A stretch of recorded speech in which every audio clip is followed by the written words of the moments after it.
Jokowi ini kan kita ketahui ya, walaupun dia seorang presiden, di mata Megawati dia cuma petugas partai. Ya, kalau petugas dia harus tunduk pada titah sang ratu. Nah, sehingga walaupun Jokowi ini presiden, pada kenyataannya sifatnya hanya semu. Jadi Jokowi tetap tidak punya kekuasaan saat berhadapan dengan Megawati. Ya, itu yang kental nampak di periode 1 pemerintahan Jokowi. Tapi itu agak berbeda tuh dengan hari ini. Memang ada beberapa momen ketika Pak Jokowi berbeda pendapat dengan Ibu Mega. Detailnya barangkali sahabat semua bisa googling lah, mudah itu dicari. Ada 1-2 aktivitas yang kemudian itu bertolak belakang dengan keinginan Ibu Mega. Maka Bu Mega sendiri kan sempat ngomel-ngomel juga itu kan. Misalkan yang saya ingat tentang staf khusus. Ngapain sih ada staf khusus milenial? Wah, dia termasuk yang nggak setuju gitu. Dan itu kan tetap saja berjalan. Saya jadi ingat vaksinasi kemarin kan. Gimana tuh? Presiden kita diundang di acara vaksinasi, kemudian disambut oleh tarian Petruk yang konotasinya hidungnya panjang, kemudian ya bisa ditafsirkan ke Pinocchio itu, Kang. Ternyata boneka yang dikendalikan oleh tali, Kang, di atasnya. Jadi Petruk itu sinonim dengan Pinocchio.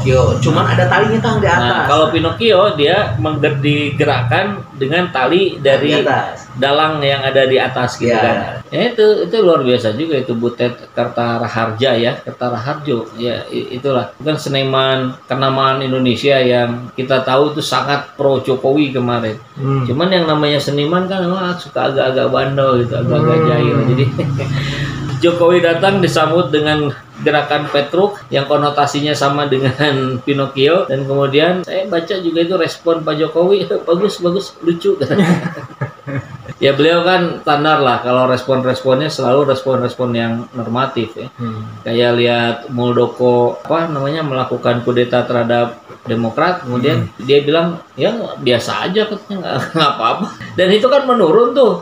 Kita ingat lah berapa wawancara yang lalu tentang Gibran, Kaisang, kalau ditanya jawabannya biasa aja gitu. Gimana perasaannya jadi anak presiden? Biasa aja. Atau memang jangan-jangan juga akan melakukan hal sama nanti ke partainya sendiri untuk kudetanya.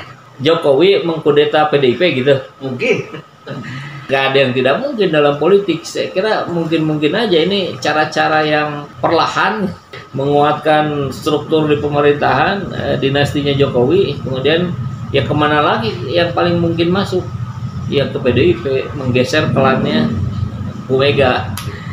Tapi memang ini persoalan juga di PDIP itu, terlepas dari peran dinasti Jokowi, sebetulnya ada friksi juga di PDIP. Ini kira ada pembahasan ini juga di sini, coba. Ya, kita lanjut. Jadi kita ketahui dari 2014 berarti dari pertama kali jadi presiden itu Megawati beberapa kali jadi kayak yang negasin gitu kalau Jokowi itu petugas partai. Atribut yang disandang ini membuat ruang gerak politik Jokowi jadi terbatas. Ya itu kelihatan sekali lah ya.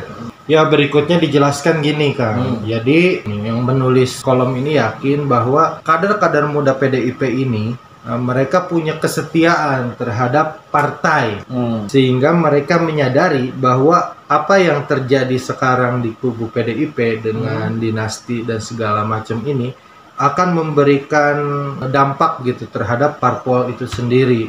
Ya seperti yang diketahui bahwa Megawati sekarang ini sudah berusia 74 tahun dan SBY sudah berusia 71 tahun. Dua-duanya masuk kategori lansia yang harus sudah divaksin ya. Kan lansia didahulukan. Jadi kan yang didahulukan divaksin itu orang-orang yang rentan. Yang rentan itu pertama pejabat publik, tenaga kesehatan, nah berikutnya lansia, terus berikutnya guru, nah kemudian rakyat jelata seperti kita-kita ini ya terakhir lah. Ya, oke. Ya, kalau SBY kan sudah melakukan regenerasi dengan mengangkat anaknya menjadi ketua umum. Nah, PDIP ini belum ya. Padahal lebih tua Megawati daripada SBY. Oh, benar. Pasti pas AHY naik jadi ketua Demokrat, Bu Mega empot-empotan nih. Wah, Demokrat udah berhasil nih. Masa saya belum nih. Jadi Megawati ini katanya sekarang lagi galau karena mau estafet politik ini mau diserahkan sama siapa? Ke Puan atau ke Prananda? Nah itu yang tadi saya bilang bahwa di PDIP itu tidak sekokoh, tidak sekuat yang tampak dari luar. Seolah-olah Bu Mega itu betul-betul punya power yang sangat besar. Karena kita tahu orang tua itu lebih mudah dipengaruhi oleh anaknya. Nah, soalnya sekarang ini ada dua anak Megawati dari dua suami yang berbeda. Satu Puan Maharani, satu lagi Prananda. Nah, ini dua-duanya berperan di PDIP dengan tidak sinkron. Jadi ada faksi lah gitu. Ada faksinya Puan, ada faksinya Prananda. Nah, saya kira di titik inilah si wartawan senior ini menyatakan ada peluang terjadinya kudeta di PDIP. Atau mungkin kalau menurut saya sebetulnya bukan kudeta, tapi lebih kepada perseteruan dua faksi aja gitu. Faksi Puan dan faksinya Prananda. Kalau di PKS kemarin terjadi juga dua faksi itu dan menghasilkan munculnya Partai Gelora, gitu. Nah sekarang di PDIP bisa jadi ini salah satu terlempar kemudian bikin partai juga. Ada kubu lagi selain Puan, Prananda, kemudian satu lagi kubu Jokowi. Dia yang akan masuk di tengah-tengah perseteruan antara Puan dan Prananda dan mengambil alih PDIP. Oh, kalau itu makin seru.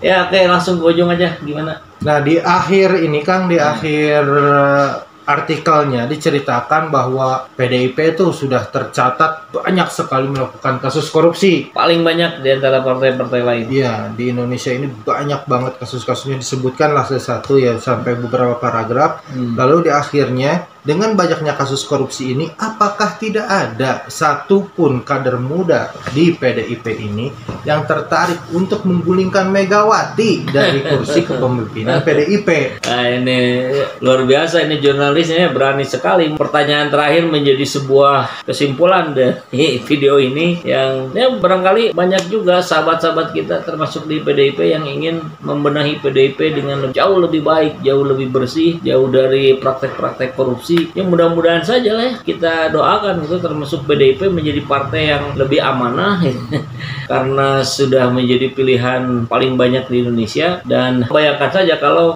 partai terbesar di Indonesia adalah partai yang paling memahami aspirasi rakyat, kan itu luar biasa. Kita juga pasti bakal ikutan dukung nanti kalau PDIP berubah menjadi lebih syar'i gitu misalkan kan gitu ya.